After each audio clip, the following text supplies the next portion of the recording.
दुर्दैवी अशी घटना या मुंबई अहमदाबाद रोडवर झालेली आहे। साखरपुड्याला जे वराड येत होतं त्यांचा भीषण अपघात कंटेनर आणि टेम्पो यांच्यामध्ये झालेला आहे। आता मी कासा अरेस्टला जाऊन आलो। साधारणतः 11 हे दुर्दैवी मृत झालेले आहेत आणि साधारणतः 16 जण जखमी अवस्थेतील धुंदवाडी या हॉस्पिटलला ट्रान्सफर केले गेले। तिथे त्यांची ट्रीटमेंट सुरू झालेली आहे।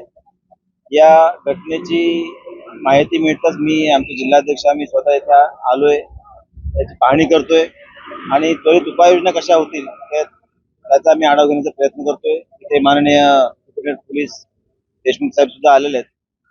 ज्या रुग्णांना धुंदवाडी हॉस्पिटलला पाठवलेलं आहे त्यांना सुद्धा ट्रीटमेंट सुरू झालेली आहे। याची लागलीच सूचना हे माननीय मुख्यमंत्री साहेबांना दिली गेलेली आहे। माननीय पालकमंत्री साहेब यांना सुद्धा दिले गेलेले, ते स्वतः इथे यायला निघालेले आहेत आणि प्रदेशाध्यक्ष आमदार माननीय रवींद्र चव्हाण साहेब यांना सुद्धा सूचना दिली गेलेली आहे।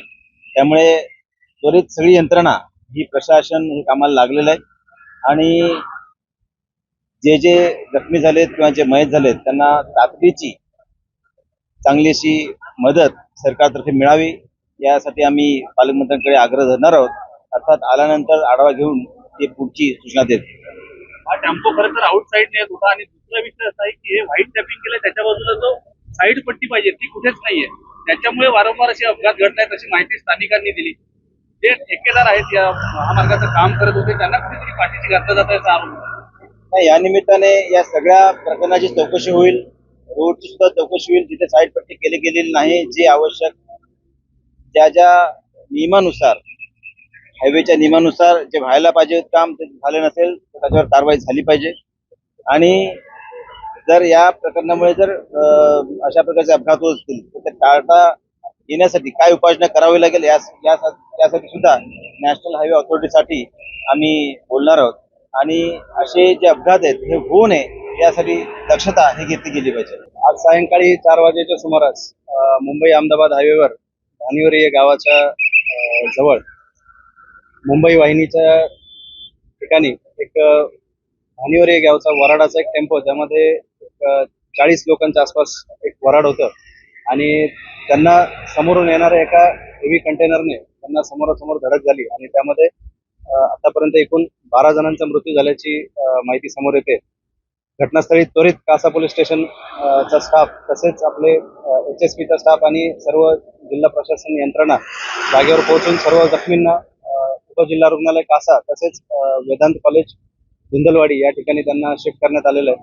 अजूनही 20च्या आसपास जखमींवर उपजिल्हा रुग्णालय कासा व धुंदलवाडी हॉस्पिटल वेदांत हॉस्पिटल धुंदलवाडी येथे त्यांच्यावर उपचार सुरू आहे।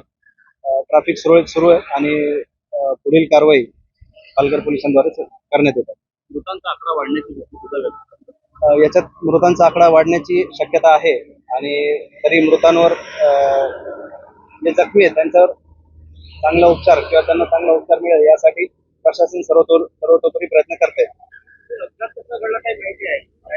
प्रथमदर्शनी अशी माहिती की जी काही वराडाचा जो काही टेम्पो होता त्यामध्ये हे रॉंग साईडने चाललेले असल्यामुळे प्रथमदर्शनी तर अपघाताचं कारण ते दिसतंय की त्यांनी 1 किलोमीटर समोरून U-टर्न मारून आपल्या गावाकडे वळण्यासाठी त्यांना रेग्युलर रस्ता असताना त्यांनी शॉर्टकट म्हणून थोडासा U-टर्न वाचवायच्या दरम्यान त्यांनी रॉंग साईडने घेतल्यामुळे त्यातून कुठेतरी हा अपघात झाल्याचं प्रथमदर्शनी दिसतंय, पण तपासामध्ये पुढील बाबी समोर येतील।